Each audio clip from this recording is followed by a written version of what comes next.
Xin chào các bạn đang quay trở lại với channel Ninh Tito. Các bạn thân mến, ngày hôm nay là ngày mùng 5 Tết Ất Tỵ và cảm ơn mọi người đã ngồi trước màn hình để theo dõi nội dung này. Các bạn thân mến, chúng ta đang có mặt trong tập 3 của chuỗi series Hà Nội 36 phố ngon. Nếu bạn chưa có thời gian để khám phá thì tập đầu tiên chúng ta đã tìm hiểu về những món bún phở đặc trưng của Hà Nội.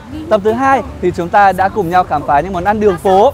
Và tập thứ 3 như đã bật mí cuối tập 2, chúng ta sẽ có một tập food tour đêm. Trời ơi, Hà Nội về đêm, về buổi tối sẽ có rất là nhiều sự thay đổi so với ban ngày. Và chúng ta sẽ có rất nhiều món ăn ngon. Ngày hôm nay chúng ta sẽ khám phá những món ăn gì, những phố nào trong bài thơ Hà Nội 36 phố phường. Hãy cùng theo chân Ninh ngay bây giờ các bạn nhé. Nếu ai đã từng lang thang khắp phố phường Hà Nội về đêm thì sẽ hiểu nhịp sống nơi đây không phút giây ngừng nghỉ. Đêm ở thủ đô không quá ồn ào, phô trương nhưng cũng không kém phần sôi động với những hàng quán và món ăn cực kỳ hấp dẫn. Ăn đêm không chỉ là thú vui mà còn là nét văn hóa ẩm thực độc đáo của người Hà Nội. Cạn chén. Từ những bát mì gà tần nóng hổi đến những chả bò nầm nướng xeo xeo, từ những bát bánh trôi tàu ấm bụng tới những cốc bia đậm chất Hà Nội. Mỗi món ăn không chỉ thỏa mãn vị giác mà còn kể những câu chuyện về lối sống, về con người và cả ký ức. Có thơm mùi matcha nha. Và để chuyến hành trình ngày hôm nay thú vị hơn, ekip đã quyết định sẽ cho Ninh xé túi mù để tìm tên phố mà mình sẽ đi ăn. Đây mọi người ơi, ngày hôm nay chúng ta cũng có túi mù. Vậy thì túi mù này sẽ đưa chúng ta đến đâu? Hãy cùng mở cái đầu tiên ra để khám phá nhé. Food tour đi ăn theo túi mù. Đằng sau các cô các bác đang nhảy cái gì thì cũng không biết. Nhưng mà chúng ta sẽ đi Mã Mây. Mã Mây mà ăn tối, ăn đêm, Mã Mây. Phố Mã Mây, con phố với cái tên ghép từ hai tuyến phố xưa là Hàng Mây và Hàng Mã. Nhưng các bạn đừng nhầm với phố Hàng Mã gần chợ Đồng Xuân nhé. Vì thế nhiều người vẫn gọi vui đây là phố của hai phố. Ban ngày, phố Mã Mây là một trong số ít những con phố vẫn giữ được nét cổ kính với rất nhiều những ngôi nhà xưa cũ mang theo dấu ấn của thời gian giữa lòng Hà Nội. Chỉ khi màn đêm buông xuống, Mã Mây khoác lên mình một diện mạo hoàn toàn khác, sôi động, náo nhiệt như một thiên đường ẩm thực giữa phố cổ luôn. Những quán nhậu rôm rả, những hàng ăn vỉa hè thì nghi ngút khói, tất cả tạo nên một bức tranh đầy màu sắc. Nhưng dù Hà Nội về đêm có phong phú và hấp dẫn đến đâu, Ninh nghĩ rằng bản thân mình hay nhiều người Hà Nội khác luôn trân quý một điều giản dị mà vô cùng ấm áp, bữa cơm tối bên gia đình. Các bạn ạ, hành trình khám phá ẩm thực không chỉ là những món ăn ngon mà còn là những khoảnh khắc sum vầy, nơi những bữa cơm nhà luôn được giữ một vị trí đặc biệt trong văn hóa của người Hà Nội xưa và nay. Dù cuộc sống có hối hả, bữa cơm tối vẫn được coi là khoảng thời gian quan trọng nhất trong ngày. Đó là lúc mọi thành viên trong gia đình ngồi bên mâm cơm, kể cho nhau nghe những câu chuyện đã diễn ra. Đây cũng là dịp để người lớn dạy con trẻ cách ăn uống lễ phép, biết trân trọng từng món ăn được chuẩn bị. Ngày nay, nhịp sống hiện đại khiến nhiều người, nhiều gia đình không thể nấu cơm tối tại nhà thường xuyên. Chính vì vậy, các quán cơm gia đình ở Hà Nội đã trở thành một lựa chọn quen thuộc, tái hiện lại không khí bữa cơm gia đình. Trong đó một vài gợi ý của Ninh là xới cơm này, đũa cả này, tầm vị này, hay như quán ngày hôm nay mà Ninh dẫn mọi người đi ăn là tiệm cơm Một Ngày Mới. Xin chào chị, đồ ăn ngon quá. Các bạn biết gì không, lần nào đến tiệm cơm Một Ngày Mới là Ninh cũng bất ngờ và lúc nào phải rút điện thoại ra chụp ảnh. Tại vì là cái quầy đồ ăn này siêu ngon luôn, rất nhiều món mà Ninh cực kỳ thích. Và một điểm đặc biệt khi mà mọi người ăn cơm mâm cơm Bắc nó rất là đủ các loại gia vị, các loại món chiên xào rán rồi cơm các thứ. Nên là bây giờ mình sẽ chọn. Thôi chết rồi, nhiều quá, em không biết chọn gì hết. Một bữa cơm tối truyền thống thường có cơm trắng, món mặn, món xào, món rau luộc và bát canh. Đơn giản nhưng đầy đủ dinh dưỡng. Các món ăn nhìn chung thì thường được chế biến thanh đạm, nhẹ nhàng, hợp khẩu vị của người Bắc. Đầu tiên, mâm cơm không thể thiếu được những tô cơm như thế này. Tùy gia đình sẽ xới cơm ra bát hoặc là sẽ để trong cái nồi cơm bên cạnh cái mâm cơm. Tiếp theo bên này, một đĩa dưa xào cà chua. Đây là trứng rán. Bình thường sẽ có gia đình sẽ có thêm cả trứng đúc thịt, cho thêm thịt băm vào đây nữa. Mâm cơm Bắc không thể thiếu được những cái món mặn đậm như là cá kho. Khúc cá này các bạn nhìn ngon không? Đó, lạc để ăn kèm. Tết nhất là sẽ có rất là nhiều các cái món khác nhau, nhưng thịt đông là không thể thiếu. Thịt kho trứng, cái miếng thịt nhìn rất chất lượng luôn, nạc mỡ nó rất là ngon nhá, mà tỷ lệ vừa phải. Trời ơi, món Ninh yêu thích nhất của quán này luôn, sườn xào chua ngọt. Các bạn nhìn cái miếng thịt đi ăn với cơm là nuốt lưỡi luôn nhá. Đậu phụ tẩm hành, đậu đũa xào, thơm quá. Ở giữa mâm, mỗi gia đình sẽ có những cái chén gia vị riêng. Ở đây thì có nước mắm, sẽ có thể là thay bằng tương ớt, có thể thay bằng nước tương bần. Không thể thiếu được một món canh. Ngày hôm nay thì quán có canh rau và canh chua thì mình có gọi canh chua. Đặc sản của tiệm cơm Một Ngày Mới đó chính là nước rau muống luộc với cá sấu, xong rồi cho thêm đá. Nó đỉnh chóp, đâu cho mượn một cái cốc để rót này. Nhiều nhà sẽ cũng làm kiểu này lắm, luộc rau muống xong cho đá vào, nó rất là mát, rất là ngon. Cạn chén.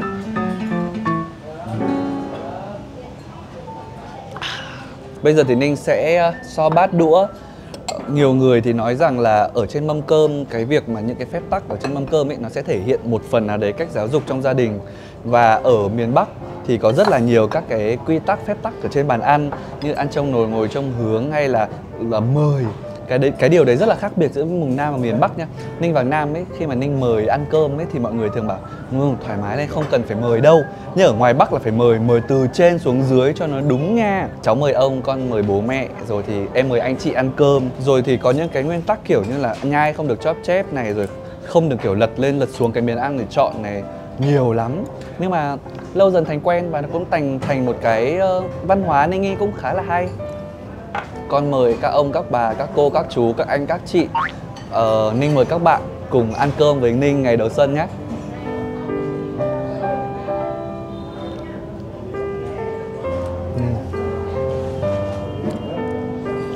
Thật ra nhá, so với cơm nhà hay cơm bình dân, giá cả ở những hàng ăn như thế này nó sẽ nhỉnh hơn rất nhiều, mà Ninh hay gọi một cụm từ là giá nhà hàng đấy.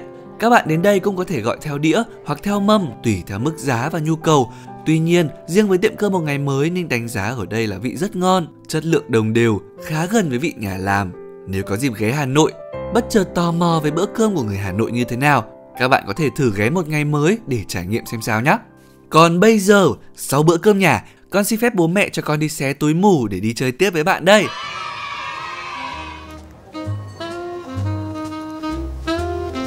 Hàng bố. Mỗi năm hoa đào nở, lại thấy ông đồ già bày mực tàu giấy đỏ bên phố đông người qua.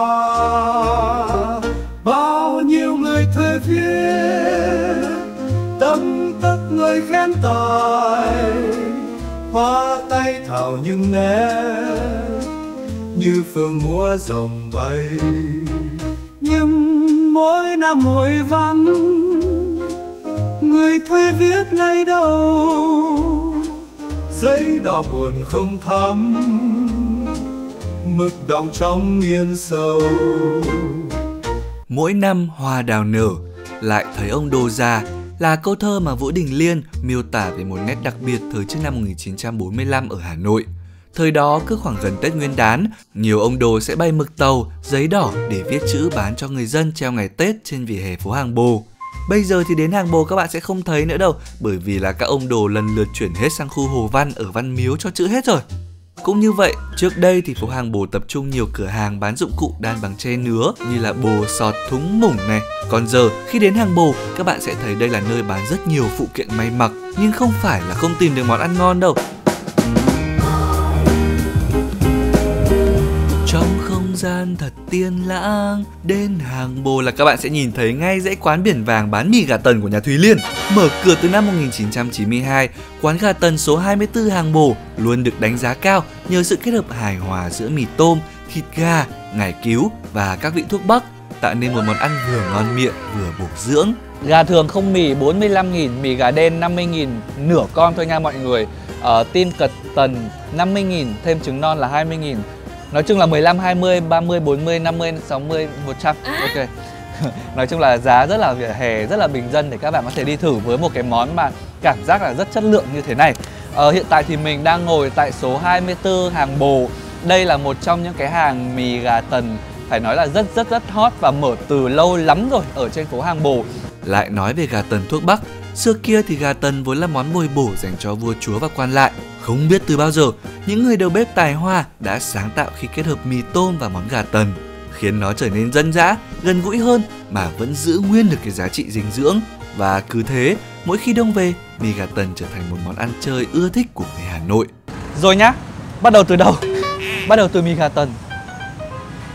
Ninh sẽ húp thử cái nước trước. rất là ngọt luôn nha.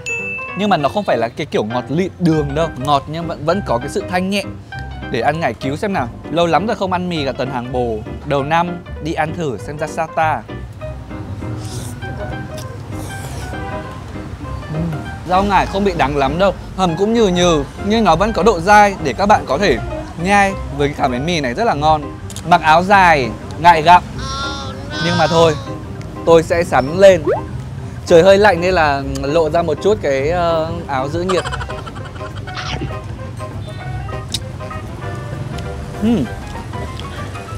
Thịt rất là mềm luôn. Và cái thịt con gà đen này nó đắt hơn gà trắng một xíu, tại vì nó rất là thơm. Cảm giác nó cũng sẽ chắc thịt hơn nữa. Ngon phết. Đáng nhẽ phải ăn gà trắng trước. Ăn thịt ngon trước xong rồi ăn sang gà trắng. Nó hơi ngược. Ngon quá. Cái thịt gà trắng ở đây, cái con gà nó cũng không to, nên là ăn cái thịt nó không bị bã. Nó rất là chắc, mềm.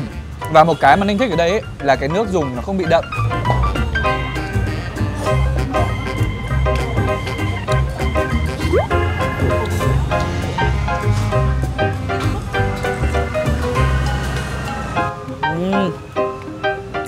Bây giờ thì tranh thủ phố hàng bồ có quá nhiều cái ngon đi. Chúng ta sẽ chẳng nhẽ là đi ăn mực. Ngay bên cạnh có cái hàng Phương Mực cũng rất là nổi tiếng. Phố này, xôi chè. Bình thường mọi người nghĩ đến xôi chè Bát Đàn thường nghĩ là nó ở số 1 Bát Đàn đúng không? Nhưng ngay phía đối diện ở bên 85 hàng bồ hay sao nhỉ? Cũng có một cái hàng xôi chè cơ sở khác của cái hàng xôi chè Bà Thìn đấy. Nhưng bây giờ chúng ta sẽ đi ăn xôi chè nhé các bạn nhé. Người Hà Nội ăn đêm không vội vàng, thay vào đó họ chọn cho mình những quán quen, ngồi tụ tập bạn bè, gia đình hoặc đơn giản là thưởng thức một bát mì, bát cháo trong sự tĩnh lặng của buổi đêm.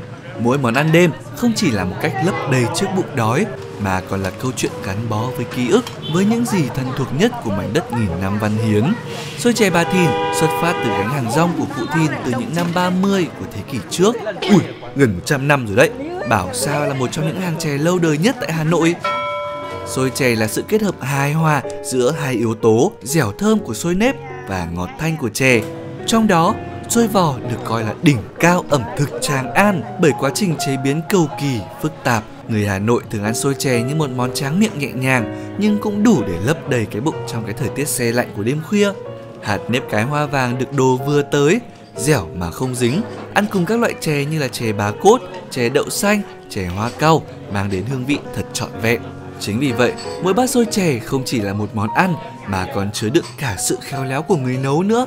Chè Bá Cốt sẽ dậy mùi gừng cay nhẹ, thoảng chút nồng nàn giữa đêm Hà Nội. Còn chè hoa cau lại tinh tế bởi độ ngọt thanh.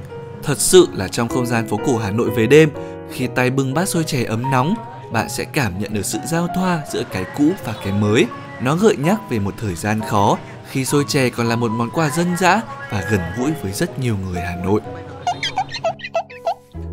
Phố hàng bồ còn được biết đến là thủ phủ của mực nướng về đêm. Đi qua tầm tối đến đêm là các bạn sẽ thấy thơm nức cái mũi. Ngồi vỉa hè lai dai mực nướng than hoa, nhâm nhi vài cốc bia hơi, từ lâu đã trở thành một nét văn hóa ẩm thực về đêm của Hà Nội. Trải nghiệm này Ninh đã quay ở một tập food tour đêm cách đây vài năm rồi. Nếu có dịp đến Hà Nội mà lai dai về đêm, các bạn đừng quên ghé hàng bồ, nhấm nháp một chút mực nướng để trải nghiệm văn hóa thú vị này nhé.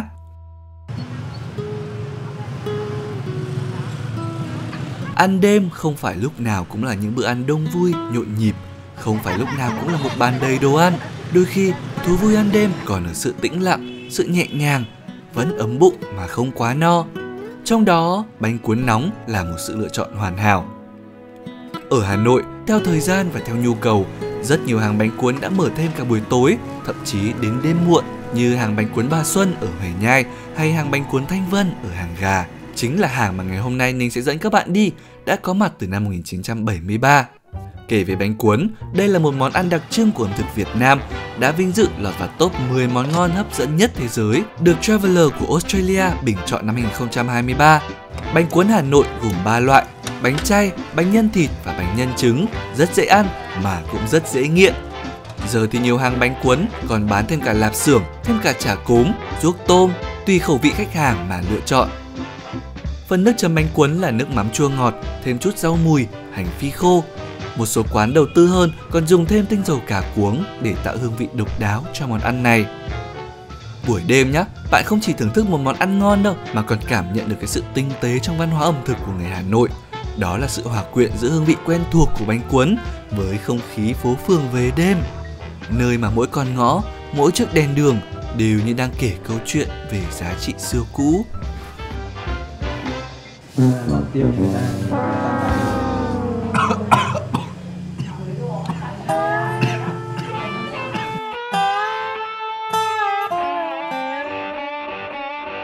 Mọi người ơi, xé túi mù lên Hàng Ngang xong là Ninh mù mịt luôn.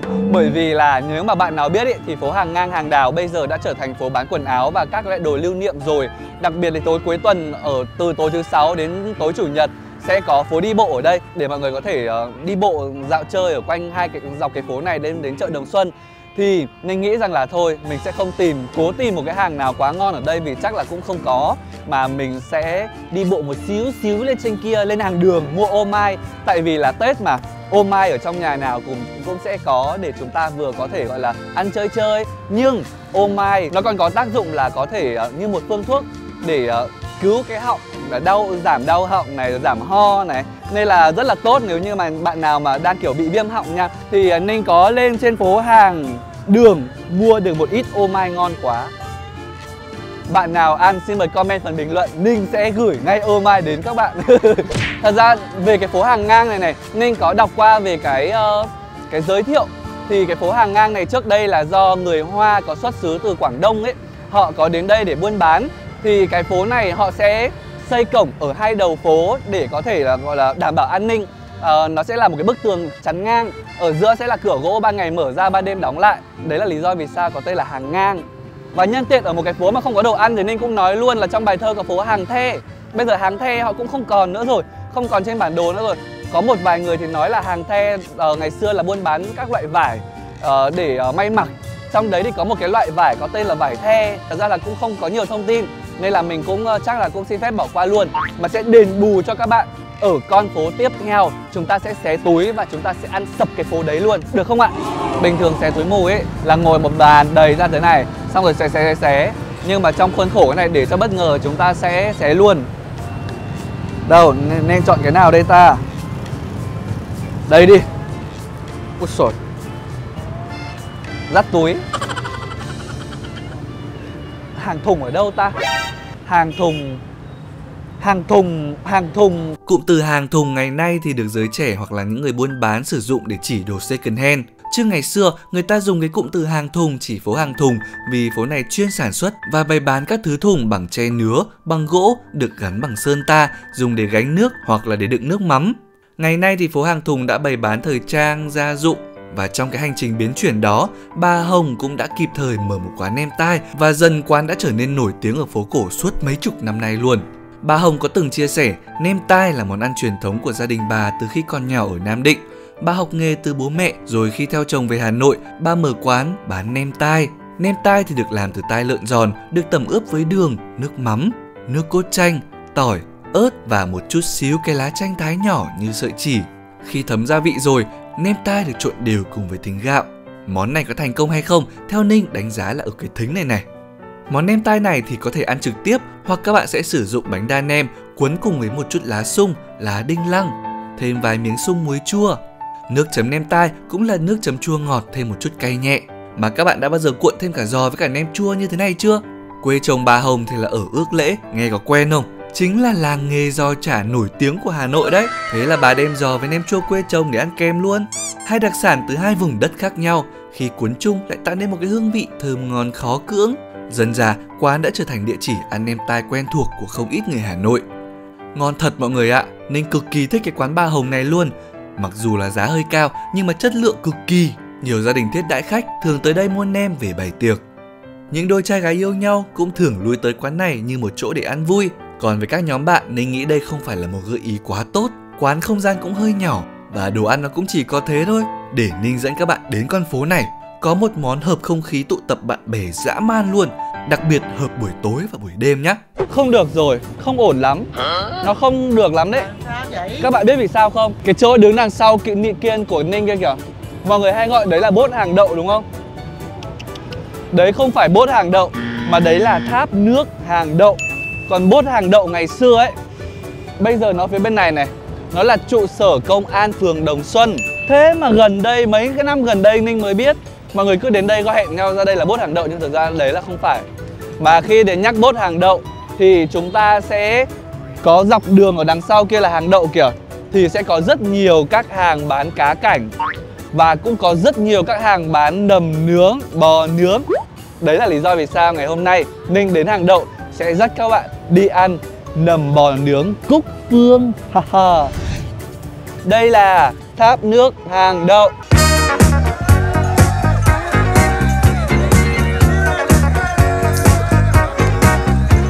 Quán của mình thì cũng mở được 15 năm rồi, mở từ cuối 2009. Ngày xưa thì đa phần là các bạn trẻ, học sinh, sinh viên đi ăn là nhiều. Nhưng mà bây giờ thì như ở quán mình thì là đã có thêm kiểu các gia đình, bác cô, chú và các nói chung là những người lớn tuổi cũng đến quán ăn rất là đông. Quán nhà mình nhá, thì đầu tiên là vẫn là bò này. Bò nhà mình thì hoàn toàn nó là bò ta, bò bắp. Sau đấy là nầm, ba chỉ, lòng.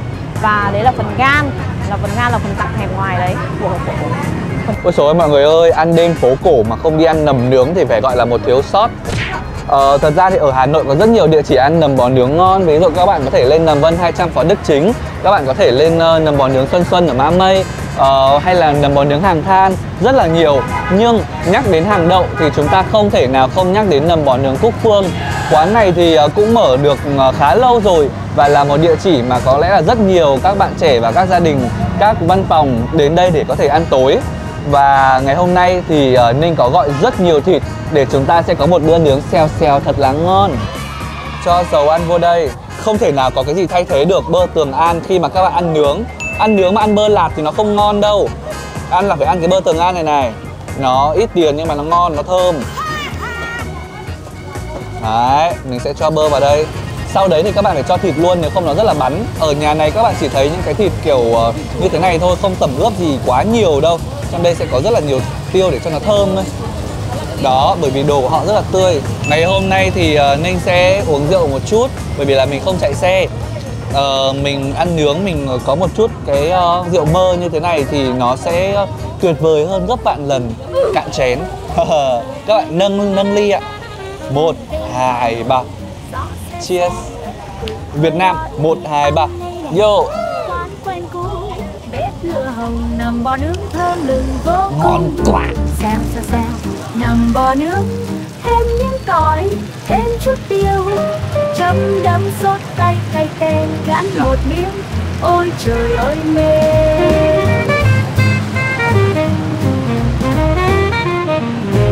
Cùng ly rượu rôm rã chuyện trò, bạn bè đến độ tươi của thực phẩm ý, với chị ý, thì bây giờ chị nghĩ là nó phải chiếm đến 97%, 98%.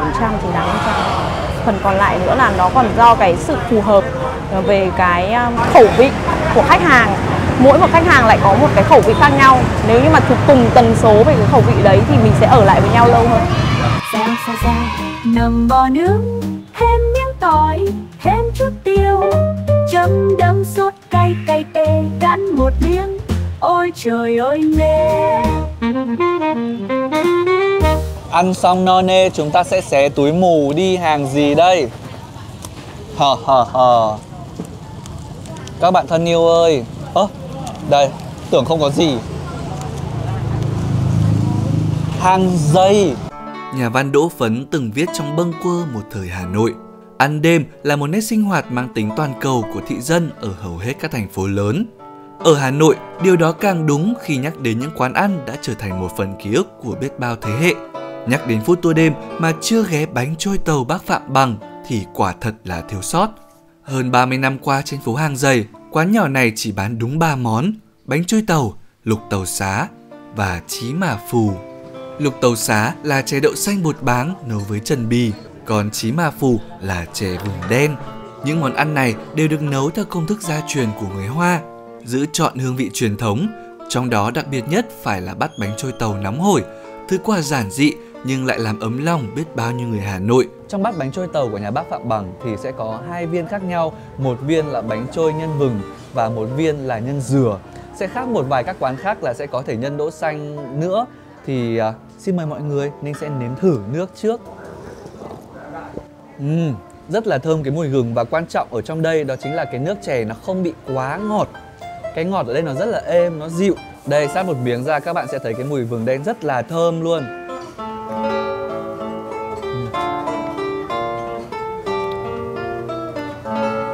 Ấm hết cả người khi mà trời nó lạnh lạnh.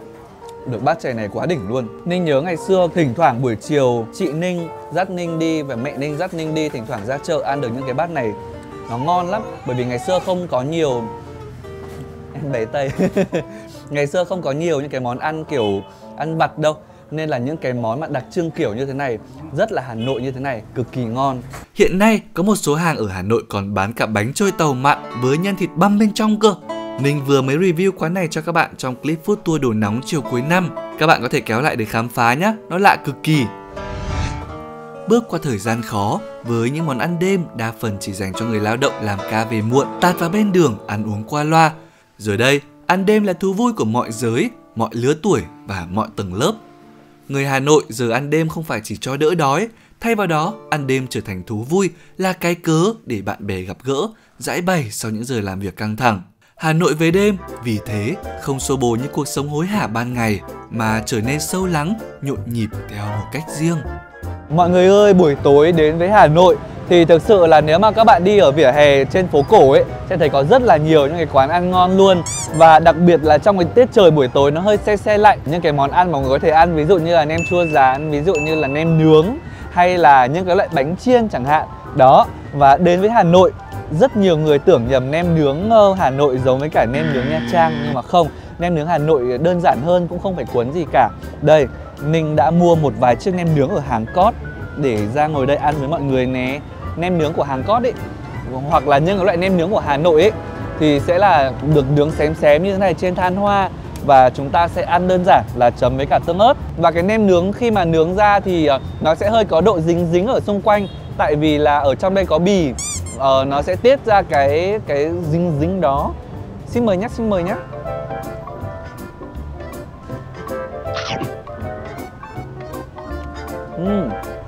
Cái bì hơi dai dai, xong cái phần thịt nó hơi chua chua nhẹ, ngon quá.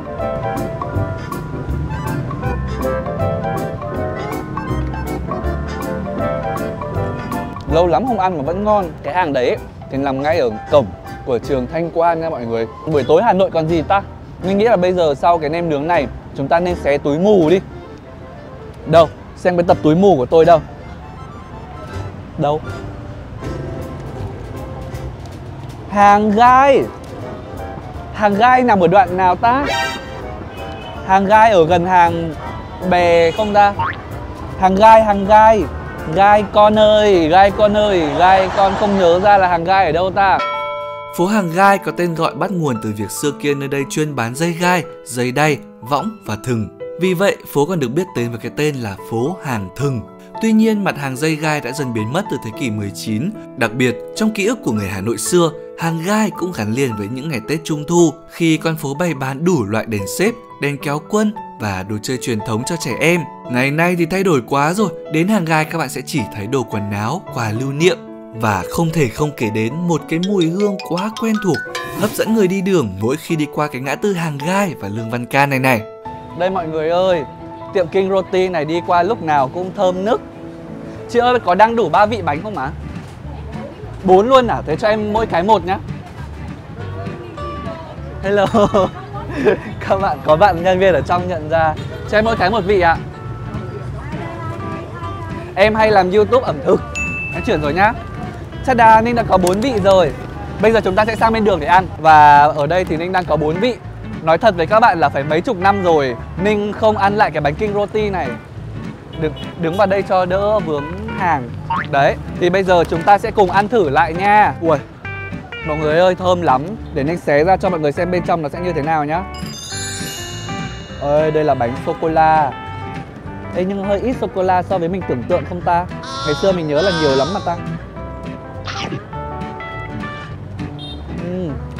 Cái vỏ bánh nó rất là giòn.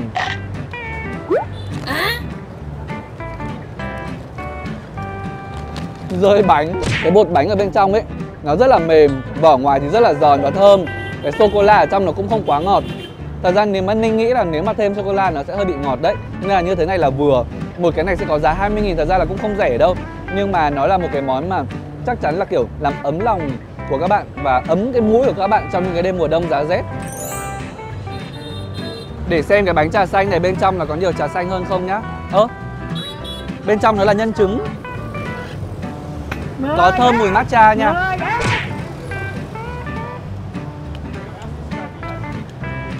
Cũng ngon, nhưng mà nó không như mình tưởng tượng ấy. Chào mọi người ạ. Dạ vâng, coi trên YouTube. Dạ. Mọi người nhận ra vui quá. Nói chung ngày xưa khi mà không có quá nhiều đồ ăn vặt thì Ninh nghĩ rằng là nó là một cái món rất là wow. Nhưng bây giờ thì nó là một cái món có lẽ là ăn được. Và trên phố cổ các bạn có thể tiện mua. Ở Hàng Gai thì có một quán phở bò ngay phía trên này cũng rất là ngon. Và đằng sau Ninh buổi sáng sẽ có một hàng bánh cuốn. Đối diện hàng bánh cuốn đấy có một cái hàng bánh mì rẻ lắm, 12.000. Nhưng mà bây giờ hàng bánh mì đấy cái nhà đấy bị sập nên là chuyển đi rồi. Thì ở đây chỉ còn cái hàng bánh cuốn đấy thôi. Ninh sẽ chia sẻ ở trên TikTok và trên YouTube, các bạn có thể tham khảo ở trong năm 2025. Còn bây giờ chúng ta sẽ đi về phố tiếp theo. Các bạn ạ, đêm thì đã về khuya rồi. Và giờ này thì chắc chắn là nhiều người đã về nhà lên giường đắp chiếc chăn ấm để đi ngủ. Tuy nhiên, đây cũng là thời điểm cực kỳ thích hợp để chúng ta làm vài cốc bia nhâm nhi. Đến Hà Nội mà không uống bia hơi Hà Nội thì quá là phí. Văn hóa uống bia là một phần không thể thiếu trong nhịp sống thường nhật của người dân thủ đô. Câu chuyện bắt đầu từ năm 1890 khi người Pháp mang bia vào Hà Nội qua nhà máy bia trên phố Hoàng Hoa Thám. Từ những năm 60 của thế kỷ trước, bia hơi Hà Nội đã trở thành một biểu tượng của sự sáng tạo và khéo léo trong ẩm thực Việt. Bia không chỉ là thức uống mà đã trở thành một phần trong những buổi tụ họp, giao lưu của gia đình, bạn bè và đồng nghiệp. Trong 36 phố phường của Bài Thơ có một phố mà có một quán bia cực kỳ nổi tiếng mở từ năm 1996 rồi. Đó chính là bia hơi Lan Chín. Và hiện tại thì Ninh đang có mặt tại phố Hàng Tre. Ngày xưa thì phố Hàng Tre này bởi vì nó nằm gần sông Hồng ấy, tiện lợi cho cái việc mà bốc rỡ tre nứa. Nên là dọc cái phố này có rất là nhiều hàng bày các cái sạp tre nứa ra để bán. Nhưng đấy là ngày xưa, còn thời điểm này là thời điểm để chúng ta uống bia và nhậu lạc. 1, 2, 3 vô nha. 1, 2, 3 vô. Ui, thật ra là trong trang phục áo dài thì mình hơi tém lại một chút thôi. Chứ nếu mà các bạn biết là Ninh trên bàn nhậu thì nó sẽ không phải hình ảnh như thế này đâu. Ninh thấy rất thú vị một điều ở trong cái văn hóa nhậu bia. Đó chính là có những buổi chiều hay có những buổi tối, thậm chí là các chú, các anh đi một mình thôi, có mỗi một đĩa lạc. Nhưng mà chắc phải đến 5-7 cốc bia mất. Không biết là họ nghĩ gì hay là trong lúc bia thì cái cảm xúc như thế nào. Cái thú uống bia đôi khi cũng là những cái thời gian để mà mỗi người sống cho bản thân mình. Có một chút cồn thì sẽ nghĩ nó thoải mái hơn, có những thứ nó sẽ dễ dàng hơn. Nhưng mà ngày đầu năm thì Ninh hy vọng rằng là khi mà mọi người đã uống bia rượu, đặc biệt là những đồ có cồn thì đừng lái xe. Mọi người hãy có trách nhiệm với bản thân và với xã hội.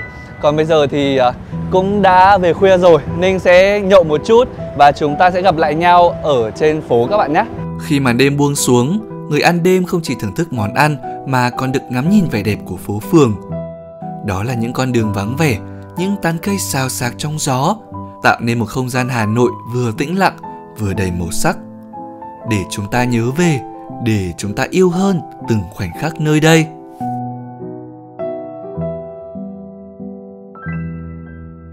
Các bạn thân mến, vậy là hành trình khám phá 36 phố phường Hà Nội theo bài thơ Hà Nội 36 phố phường và series Hà Nội 36 phố ngon trên kênh Ninh Tito đầu năm 2025 đã chính thức khép lại. Thật ra là chưa chính thức mà chỉ là tạm thôi, bởi vì Ninh tin rằng là qua series này với rất nhiều những món ăn ngon và những câu chuyện mà mình đã truyền tải như tô bún, tô phở làm nên phong vị của Hà Thành, như những món ăn đường phố mà các bạn thấy ở đây rất nổi tiếng, hay những món ăn đặc sản mang sự tinh tế và những câu chuyện của người Hà Nội, thì Ninh nghĩ rằng ẩm thực Hà Nội không phải chỉ để thưởng thức mà ẩm thực còn là cách để chúng ta có thể hiểu hơn về giá trị nguồn cội, sống chậm lại một chút và biết được thành phố Hà Nội vừa cổ kính lại vừa có sự hiện đại như thế nào. Series này chưa kết thúc được vì còn rất nhiều phố, rất nhiều món ngon mà mình chưa đăng tải được lên cho các bạn để có thể quảng bá tới người Việt và bạn bè quốc tế. Nên năm 2025, dự án bản đồ ăn Việt Nam của Ninh Tito sẽ tiếp tục được phát triển và Ninh tin rằng và mong rằng các bạn hãy tiếp tục ủng hộ mình trong hành trình này để góp phần gìn giữ, bảo tồn, phát triển và quảng bá ẩm thực Hà Nội nói riêng và ẩm thực Việt Nam nói chung tới bạn bè quốc tế và cả người Việt nữa. Còn bây giờ xin chào, hẹn gặp lại, chúc mừng năm mới một lần nữa. Bye bye. Ninh Tito, 6 phố cổ 36 phố phường, ăn hỏi không ngán đâu. Nào bánh cuốn, nào chả cá, Hà Nội ngon quá, ôi tình yêu thiết tha. Dạo phố cổ, nó căng bụng, Ninh Tito dẫn lối, bạn ơi cùng vui chung ẩm thực đây. Mẹ món ngon, Hà Nội vui sống là nơi ta.